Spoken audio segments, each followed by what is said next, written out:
So, this is Kelly, one of my students. This is a little riff around on something that she's been working on for maybe the last couple months. So let's give this a little watch.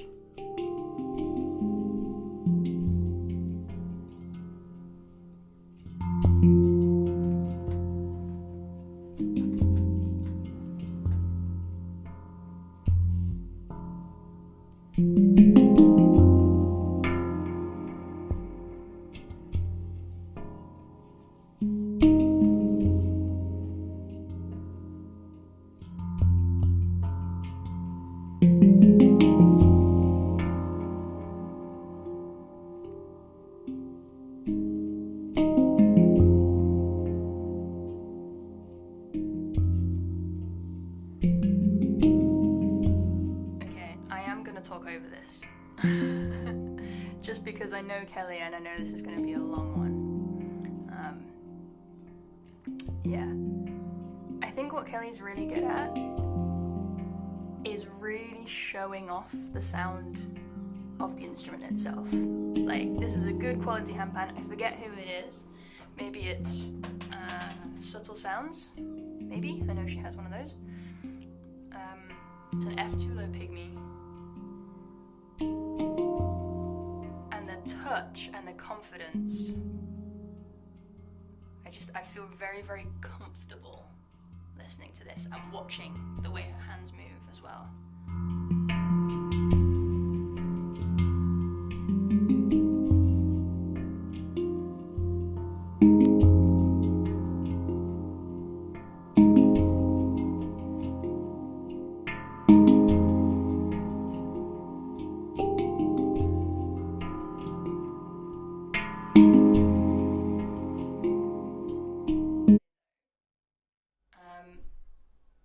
One comment I do have is we've been listening to this for 2.5 minutes,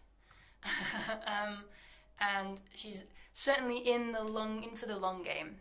It's very clear. It's a very meditative piece. It's designed, I think, to be listened to in chill mode, and not necessarily like tuned into. But I'm a handpan nerd, and so I naturally want to like tune into it and really listen and really. I want something to catch and to hold on to. And the sound is beautiful. The chord choices are lovely. The riding on the ding is brilliant. But I'm missing a little bit of like hint at melody, you know? Like, I imagine melody's gonna come later and I'm gonna skip forward just to see. But what I would love to see at this stage of the piece is some little elements, little proof that melody is going to arrive soon, you know, just like gently hint at it.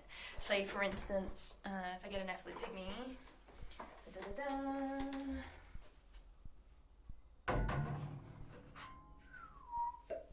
don't have an F2, unfortunately.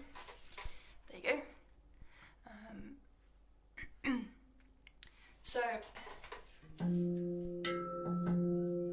she's playing something like this.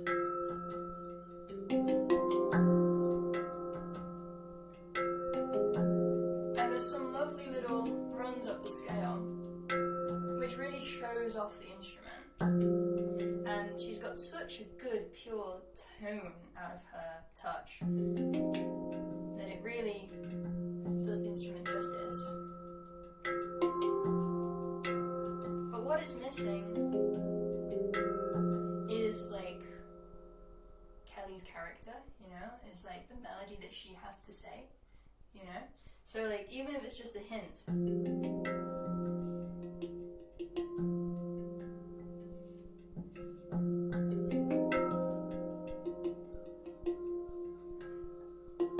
I'm accenting this note here. You know it's going to go somewhere at some point.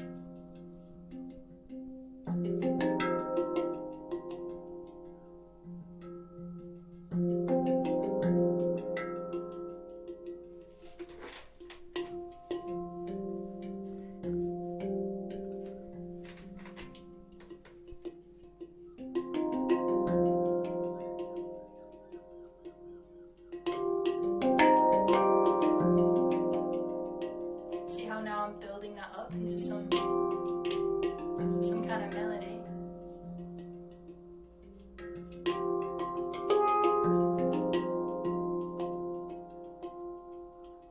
Yeah, and also kind of relying on this like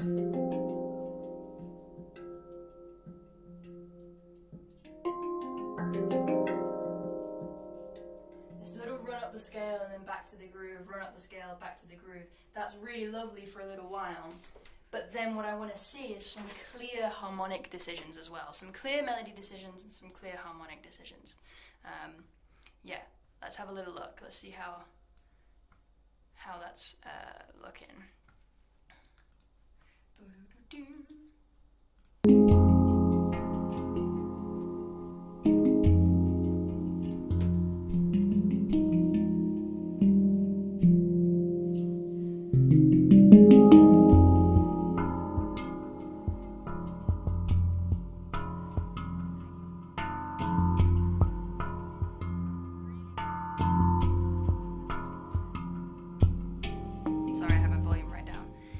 Excellent control of like texture on the ding, really utilizing that.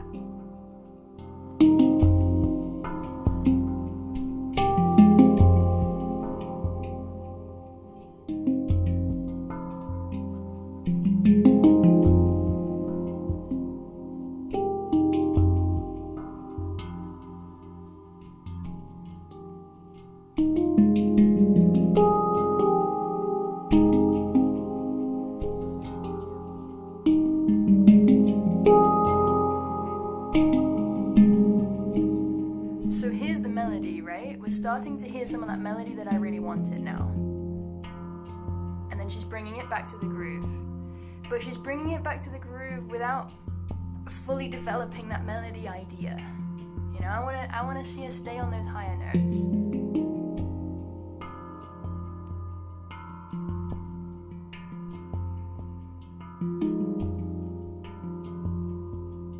Okay, I'm gonna skip ahead a little bit just to see what else is going on.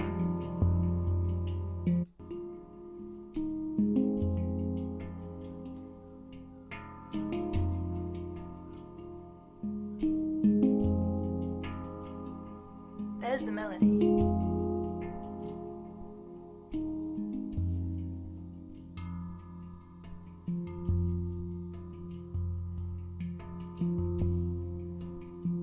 And then we're back. Cool. Okay, so I'm gonna leave it there. I think what I love about Kelly's playing is her touch and how comfortable and confident she is on the instrument, and how well it seems like she knows.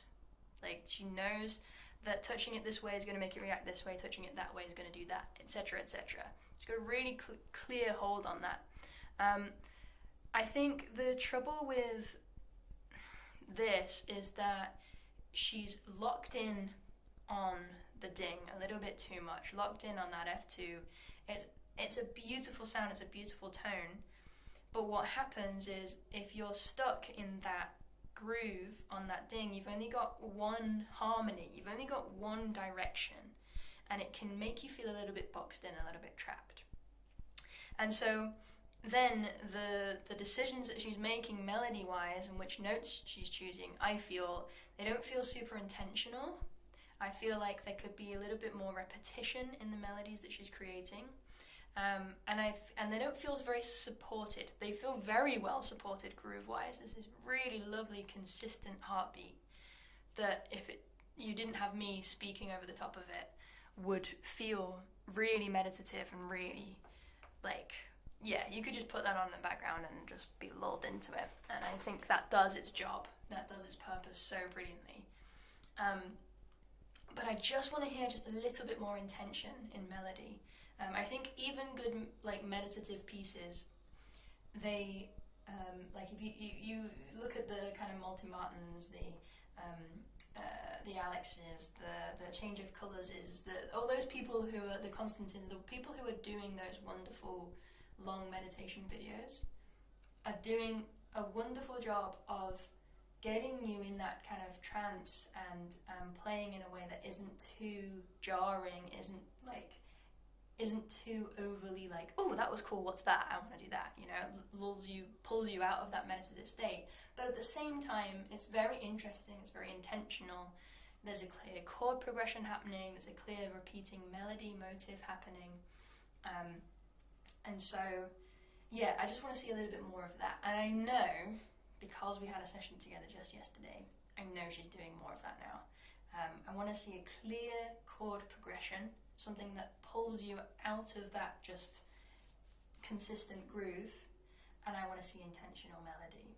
I think consistent groove is a good thing, it's a good through line and necessary, but just to have a little bit more control over the sound there would be, yeah, super beneficial. So going from like this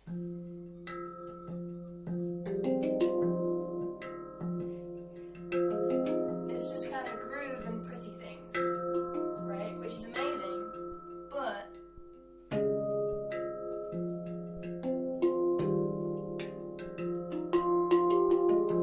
see what happens as soon as you put clear chord progression in there, and not just like quickly, like she was doing a little bit of, but like a clear, like, okay, with this chord now,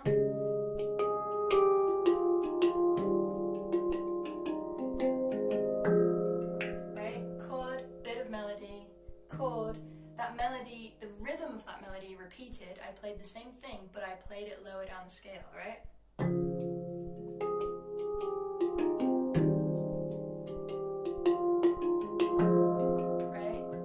See how it was the same but different?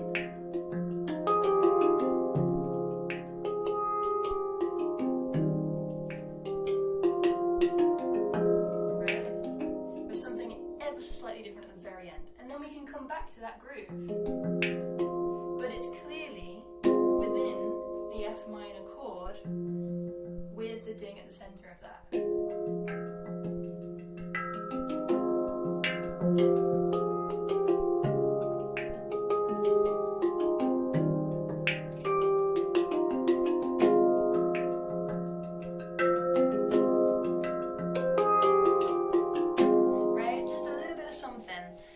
Something melody-wise to be able to latch onto would be stunning. But yeah, it sounds great. Yeah, Phil, I agree. I love the echo, the reverb that she's using there. It's really lovely. Yeah. Cool. Nice one, Kelly. Thank you for letting me tear that apart on camera. I appreciate it very much. Everybody seems to love it. And that's good news. That's excellent news. Cool, good timing. We have a question. David asks, while working on a cover of a song using multiple rabs or pans, which notes of more complex chords do you focus on if you can't hit 3 or more notes at the same time? Because that's a really, really good question. So the question David is asking is, if you're trying to play a chord shape that you can't possibly reach, say for instance something like this, he's asking which note of the chord would I place more emphasis on, and I think this goes for composition, improvisation, as well as cover songs, probably. I think it fully depends on the sound that I'm wanting to go for. For instance, when I did the cover of Somewhere Only We Know on this pan, oh, it's been a while, can I remember it?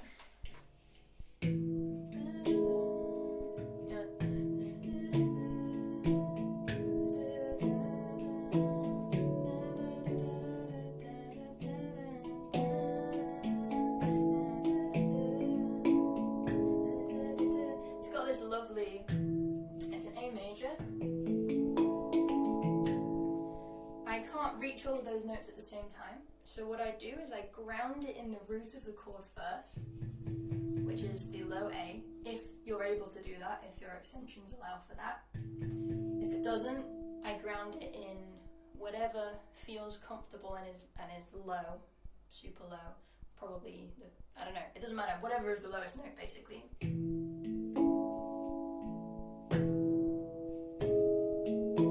And then the second chord is another A major, but it's got this little 7 maybe, I don't actually know. And this is what is changing the feel and giving it a little bit of tension and a little bit of beauty. So instead of just playing the roots, I play this note first so that I'm grounding it in that slightly different, throws you off kilter feel, but I don't stay on it all the time.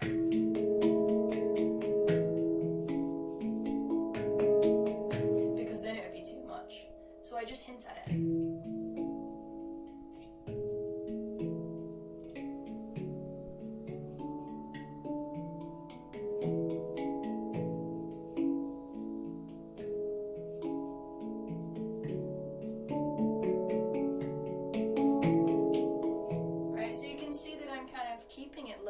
Because I'm going to sing over that as well.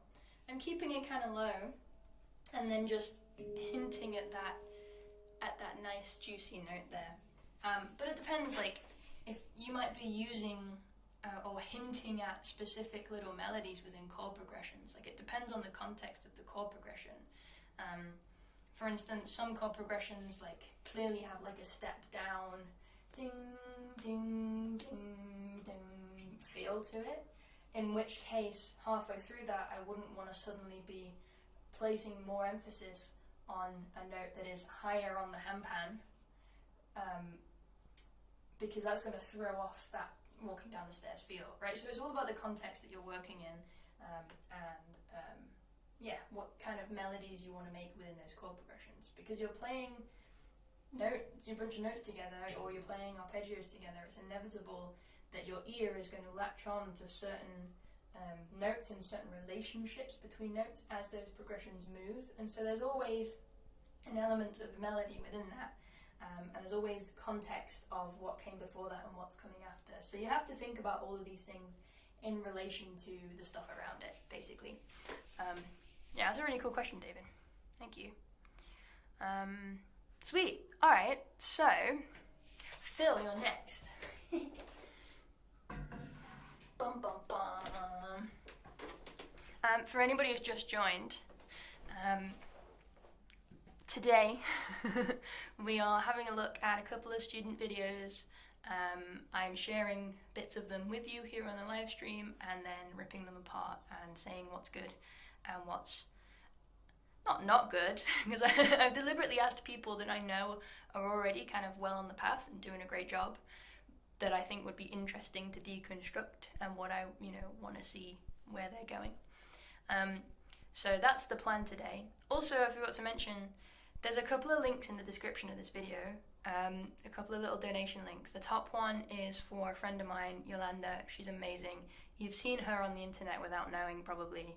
She does some work behind the scenes with Handpan Dojo, and she usually brings the vibes to the festival. She kind of turns up on the circuit and is just doing stuff and just helping out and being generally amazing. But she does so voluntarily. I just found out that sadly she's not going to be there because financial things, and there's lots of stuff happening that's meant that she can't afford to get out there. So I was like, all right, well, what if I just try and fundraise some stuff, some monies, so she can get out to the festivals. So if you've got like a $5 to spare, then please do throw that her way, or my way. If you don't want to follow that link, you can do a super chat thanks thing here on YouTube. I don't know exactly how that works, or drop me something on PayPal. I really appreciate it. She really appreciates it. That would be amazing. Or not, or you just hang out here, also fine. Mike's supposed to be at work. Cheeky. Alright, yes, indeed, we have to listen to Phil next. Let us. Here is the awkward moment where I figure out how to do this. Phil has sent me a YouTube video. I have it loaded, so hopefully it will work. and then I will put it on my screen. Yes. And then I will put it on your screen. And then I will press. It's going to be loud. Play.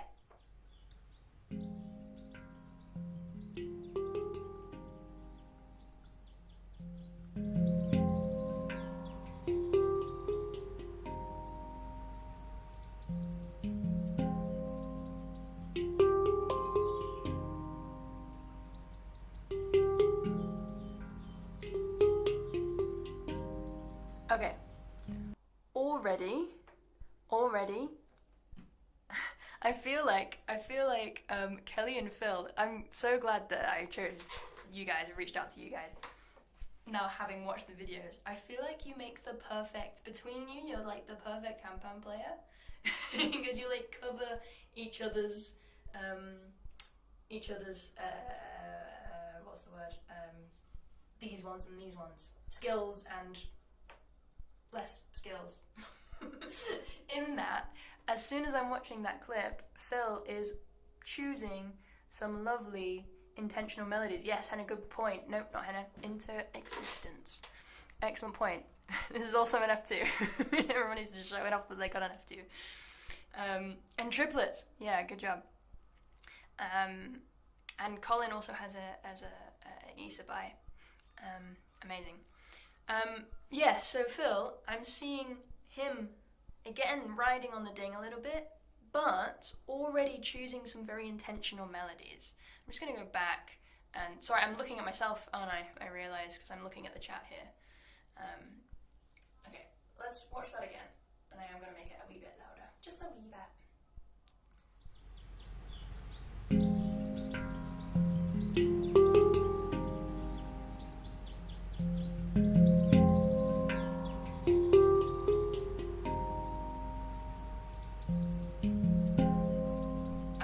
About it as well is the and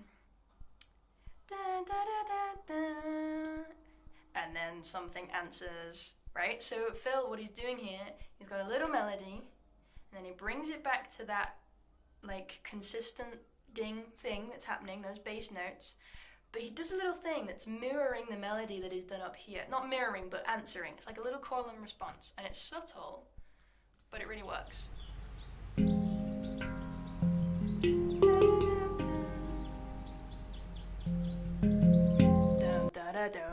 Right? They're answering each other, which is lovely. There's movement happening here.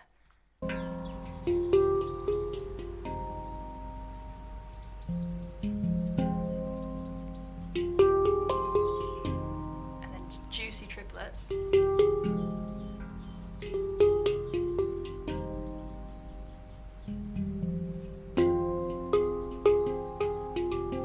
Okay. Lovely. But you've moved on. I wanted to see here, I wanted to see more of that beautiful thing that you had going. Da da da da da. Boom ba dum bum. Dum da da dum dum. Boom da ba dum bum. And then develop that with some like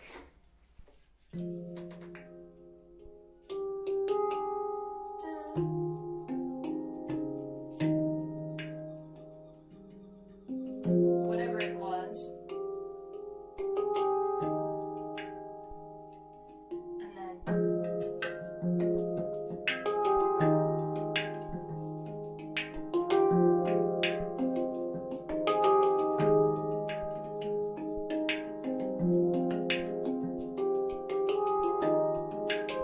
triplets, right? See how I've taken that theme, I've then upped the energy because I'm ready to develop it further. Then I can take the rhythm of that melody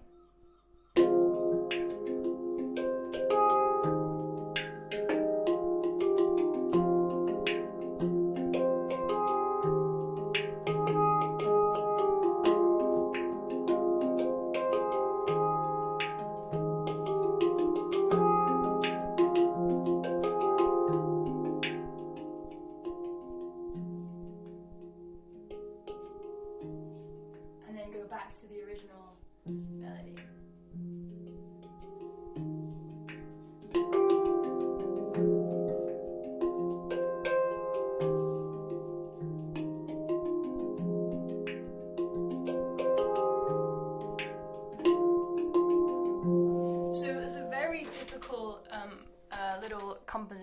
hack there is, and I think this was oh my goodness, I can't use any of my words today. Improvisation from Phil. But a good improvisation hack as well. If you get a little rhythm and a little melody that you like, repeat it so you make sure you've got it and you remember it. Repeat it again but with a different chord underneath. Repeated it again but placed somewhere else, preferably somewhere higher, because it feels like it's moving, it's stepping up a notch, right? You're lifting the piece, you're lifting the improvisation. So I really love that melody, and I just wish that you'd latched onto it for a little bit longer. And I have this exact same comment for Kelly actually as well. Like every now and then, within that, within the composition that she sent me, there's some lovely little bits of melody, but then she comes back to that safe space, that pulse on the ding, right? Just going back into that meditative, trancey groove, or she moves on to the next thing. She doesn't develop that melody, and by develop that melody I mean repeat it, do it in a slightly different way, do it again in a very slightly different way, extend it maybe. So excellent. Let's bring it back to Phil. I'm gonna see the rest of this video. Bum, bum. Here we go.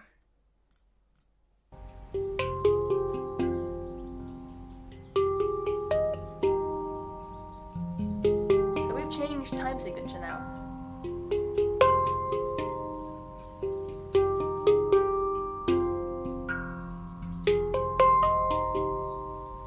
Yeah, and I think what's happened here is we were onto something really lovely, onto a really lovely melody, and then we just didn't develop it further. Oops, I'm pressing things. Here we go.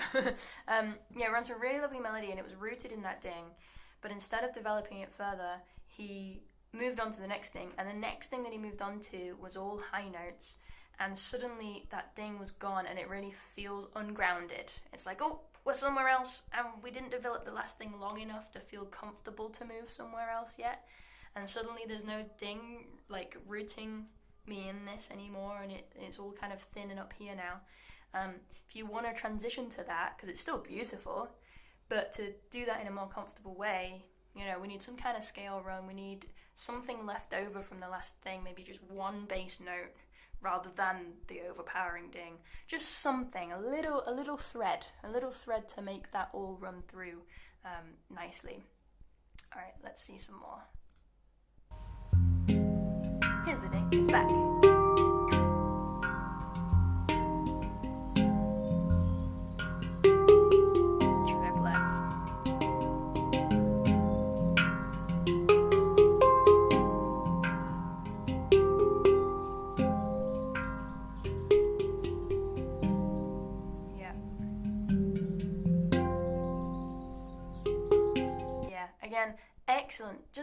Excellent melodies. Sorry, you didn't watch that, but you heard it. Excellent melodies, just like they're moving in different ways, but the rhythm of the melody is repeating, so it all feels held together. One thing I will say, just watch the way that Phil is playing.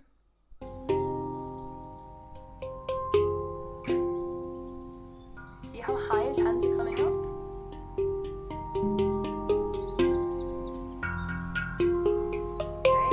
And if I then switch here, if I can, let's find out.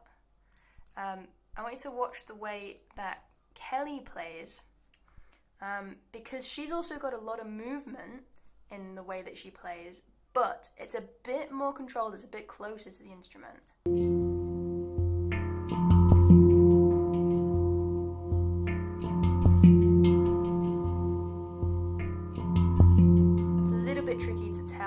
Because it's an overhead, and she's coming out here a little bit. She's a rock star, she plays guitar, like you can see that, but it's in a comfortable and controlled way, and in a way that feels relevant to the music. So what I would love to see from Phil, what I want to see from Kelly is more intentional melodies. Phil's already got that. They're stunning. But what I want to see from Phil is more intentional movement. and more intentional, like more precision in the strike, because he's got a beautiful handpan there. So it's a stunning instrument. I know that because I've played it. But he's not utilizing it to its full potential because the strike is less intentional. It's quite flowy. It's very free, which is lovely. But there's a middle ground there. So keep it low, and spend some more time on the basics. I think it's clear. I think making judgments here that Kelly has put more hours into the drills and the, like, I gotta practice this groove a million times over, I gotta play my notes like this a million times over, and Phil's put more time into the creative element and how do I get into flow, how do I create beautiful melodies. And so combined, they've got the perfect handpan player, but individually there's just those tiny little elements missing. That put those together and boom, it's banging. So yeah, there you go. There's my 2 cents there on that one. Cool. Great. So that's the two videos from students that I wanted to share.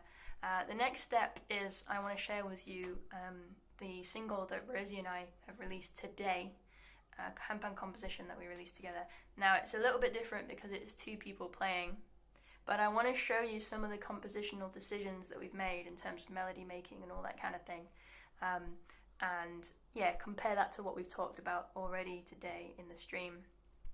So you can see examples of what I've talked about and how that can be developed. Yeah, nice one, Phil. I'm glad.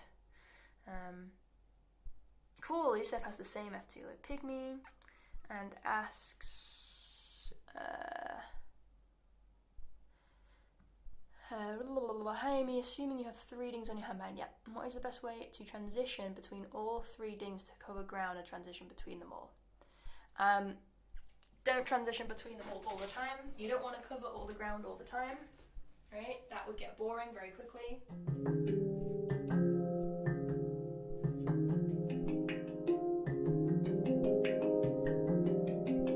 But what I do recommend, thank you Phil, what I do recommend is practicing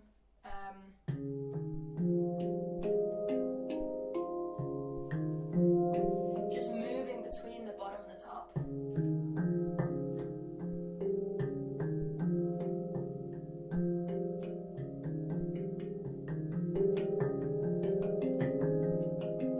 Right?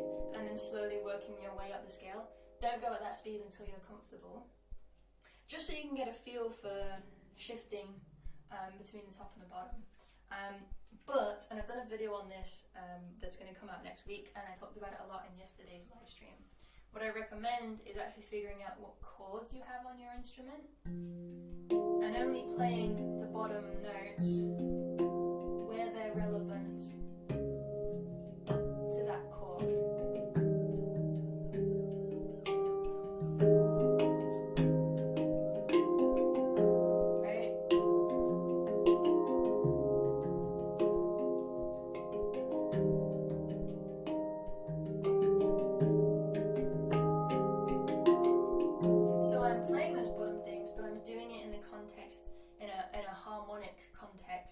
I'm building in chord progression, or you could build like a bass line.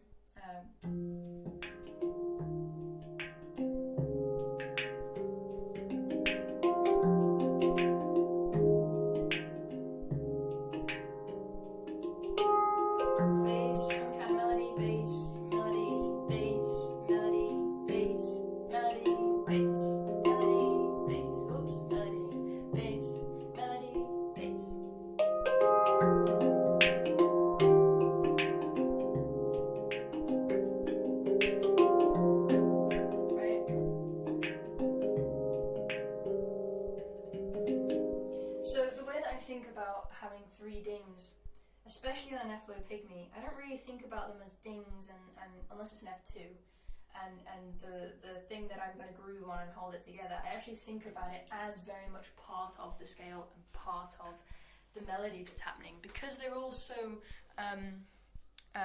closely related, closely linked.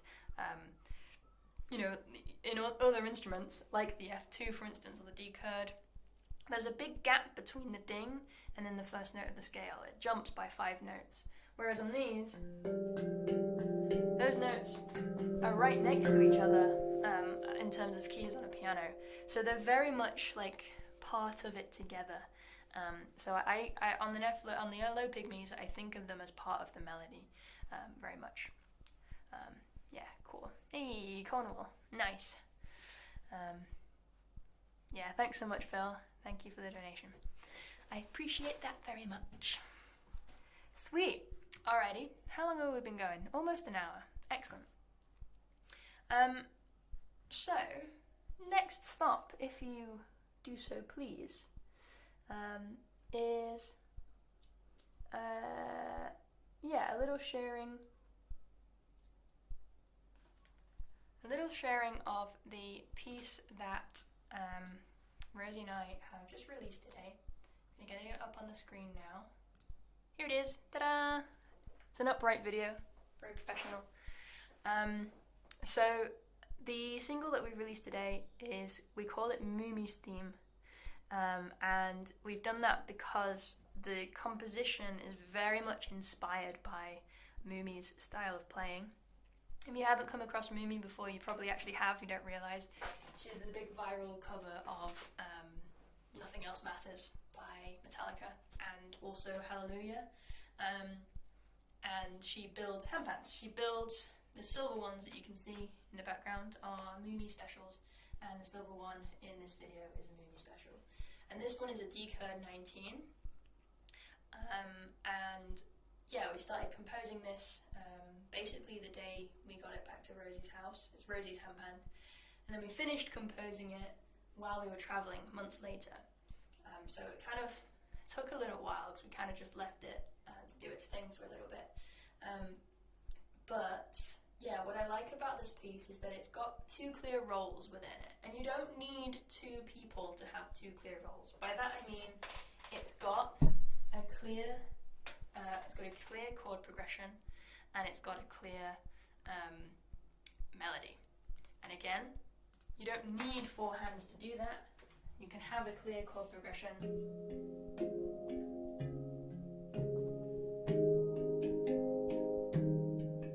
Here's my chord progression. And here's my melody. Oops.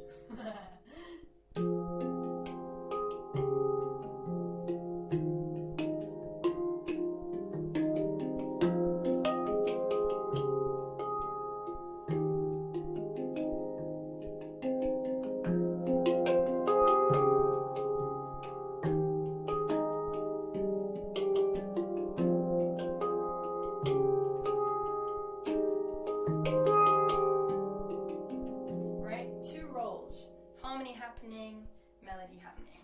It's easier to get that more distinct when you've got 2 pairs of hands, but that's what I really like about this piece. So let's have a little listen to it. Let me know what you think, and yeah, I'll break it down. I'd love to hear what Rosie has to say about it as well, but I think she's left the chat, unfortunately. Anyway, alrighty, here we go.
So there's a very clear melody,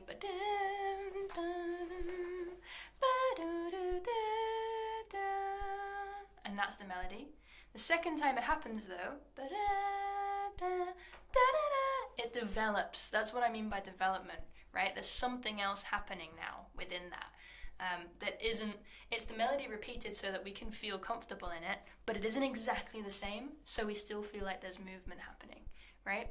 And then what you heard towards the end there is the same melody again, but it moves in a different place, and the chords underneath have changed to feel a little bit sadder, to feel a bit more minor. So same rhythm, similar melody,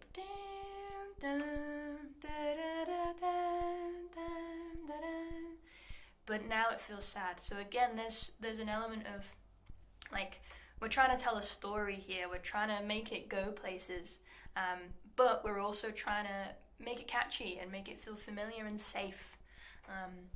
And so we're repeating the same motifs within the melodies. Yeah, let us continue.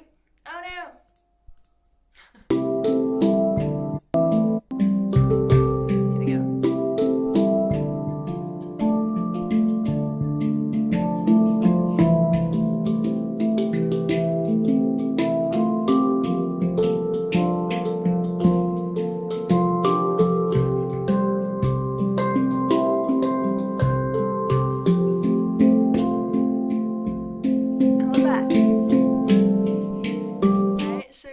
We kind of went a little bit astray for a moment there. There was a little bridge where tension started to build.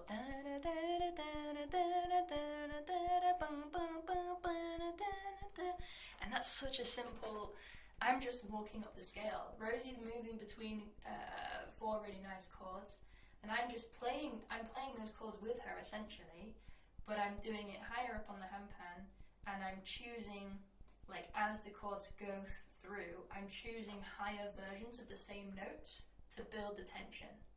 And then instead of building into something explosive, we build back and we drop suddenly back into the melody.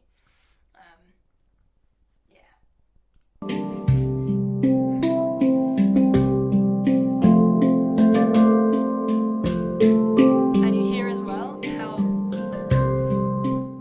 what Rosie's playing, the chords, mimic what I'm playing as well. We can fall into unison now and then.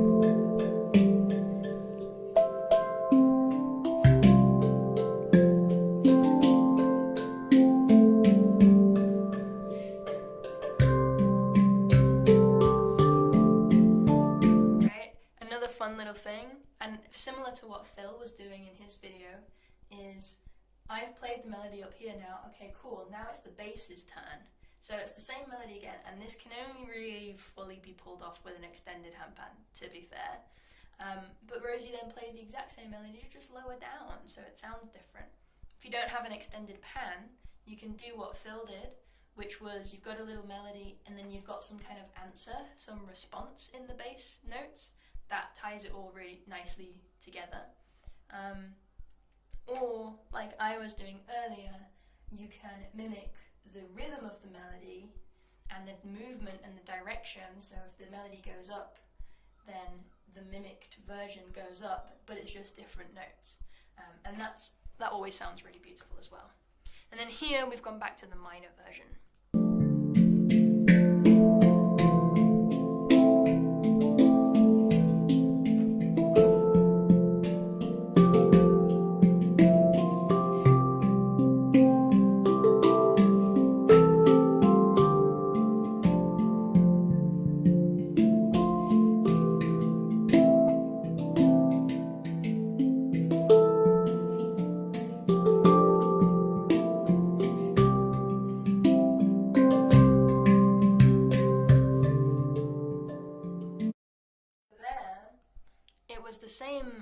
The same melody again, but Rosie changed what she was playing underneath. She changed the rhythm of the chords. The harmony remained the same, the rhythm changed, and that's what gave it a different feel. And so now from here, we're leading into a completely different section, because as beautiful as this melody is, if I were to blow my own horn, I do really like it. Once you've heard it this many times, it's time to move on. You know, it's like, there's only so many, you can have too much of a good thing, you know. and it's starting to feel a little bit annoying at this point. What do we do about that? We move on to something completely different.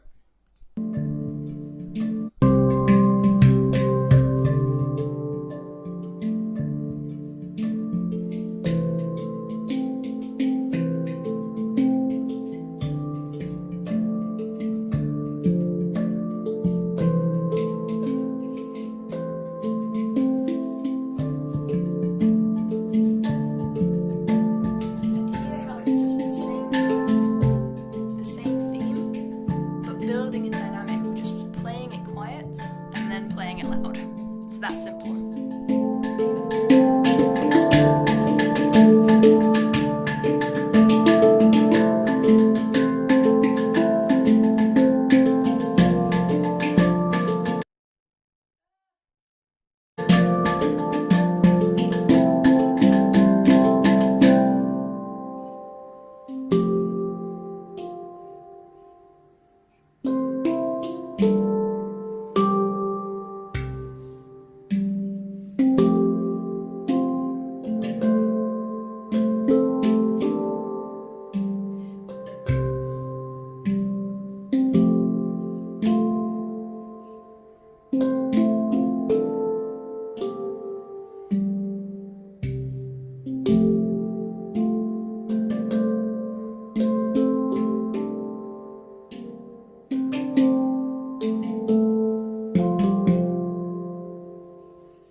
There it is.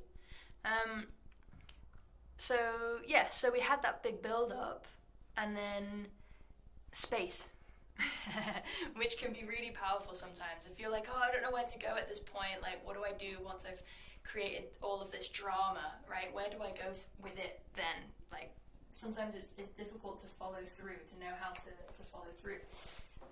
But the easiest way is space, and I think it's so easy to forget about that.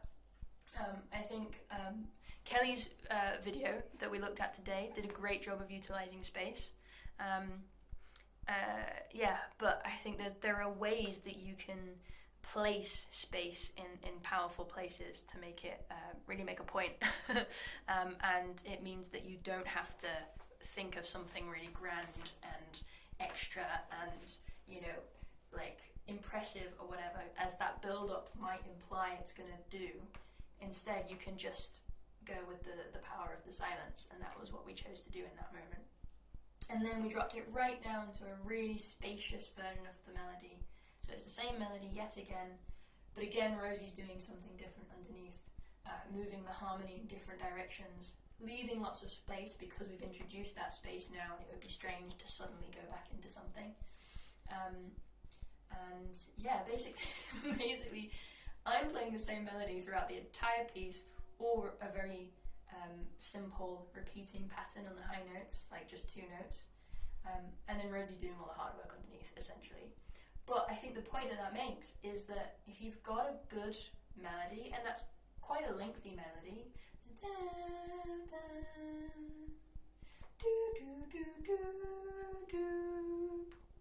that's 8 bars, and then it repeats, but the repeat is different.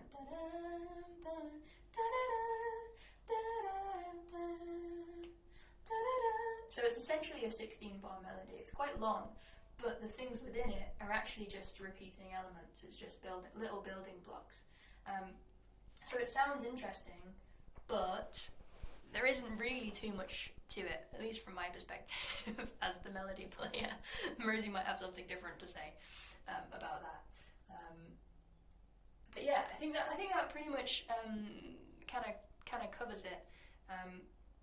What we didn't do, which is what I recommended to both Kelly and Phil today, is we didn't take that melody and then like move it higher or move it or do this, apart from when we changed it to have that minor feel. The rhythm still changed a little bit there as well. So that was, one element that we chose not to use that could have been really, really useful. We also didn't develop any kind of melody B. The other sections that were in there kind of were bridges and build-ups, and that's all really. There wasn't really anything to them other than their only purpose was to build drama and to lead the song somewhere. Those sections themselves weren't actually, they didn't have a whole lot of substance in terms of, you know, melody or whatever. You couldn't stay on those sections and loop them and it feel good, right? So we didn't develop a melody B. Maybe we will. It's still a very new piece. I feel like now that we've released it, it's kind of set in stone. But we literally finished writing it probably like 4 days or something before that recording. And that recording there in the hotel room is what is on Spotify and Bandcamp and everything. So we've basically recorded a bunch of live stuff while we were touring, some from the stage and some from moments like this. And the album's coming out in a couple weeks, and I'm really excited about it. But yeah, that's the breakdown of the song, kind of in comparison with some of the elements and themes and ideas I talked about earlier with other people's music. Thank you, we are having so much fun. Yusef asks, do you hum or sing out your songs before you play, or does it unfold naturally? I think for me it mostly unfolds naturally. I just kind of, I have an idea of what direction the notes are going in, and if it's a handpan that I know well, I kind of know I do know what it's going to sound like when I strike here, when I strike there, and so I strike in places where I kind of have a vague idea in my head of where it might go, but I'm still quite open to making shapes and seeing how it responds. But then once I hear something that I like, then I'll catch onto it in my head and then I will sing it. So when we were composing this piece, it was much busier. The melody was much busier at first. We just jammed around it for ages, and Rosie just played the same chords over and over until I found something. And then the bits that I liked, I would sing and be like, oh, okay, but I want to have space there and I want to do this, so how can I? And then, so yeah, singing is definitely part of it, but I don't think I ever sing first. I never have a melody in mind first. It just happens naturally until I find something I like. Yeah. Oh, David, that's really sweet. A light, airy, childlike discovery in the fields / forest. Quite lovely. Thank you. That's really lovely. Yeah, thank you, Doran, as well. I'm glad that these live streams are beneficial in some way. Alright, cool. Well, this was kind of planned to be about an hour. It's been an hour and 10 minutes. So I think I'll have a little jam, play something out, and then head on my way, probably. So thank you all so much for being here. If you have any last burning questions that you want to ask before I disappear, then now's your moment. Now's the time. Otherwise, I'm just going to play... Oh, you know what? I'm going to play the rusty Rav, the B-Ruz, because I haven't played it in a long time.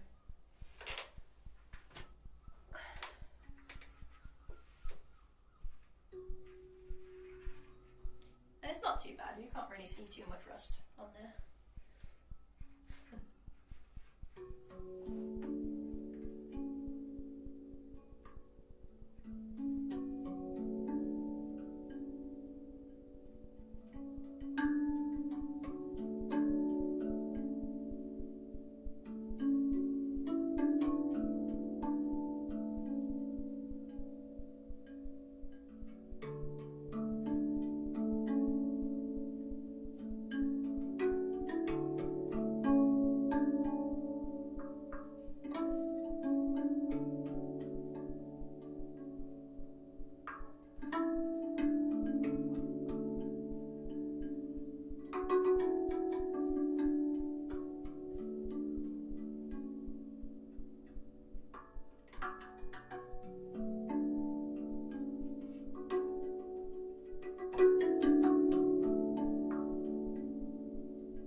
I am Auntie Amy. I won't share too much.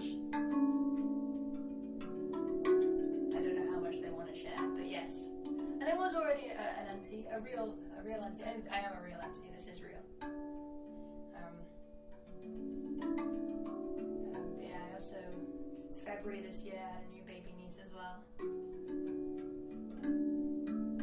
Super exciting.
Thank you so much, guys, for joining me.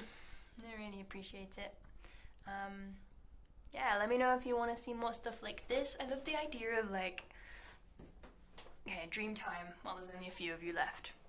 I want like a Handpan Connect the show, where I do a bit of this and a bit of that, and there's an artist spotlight, and I break something down, and I play a little bit. I don't know.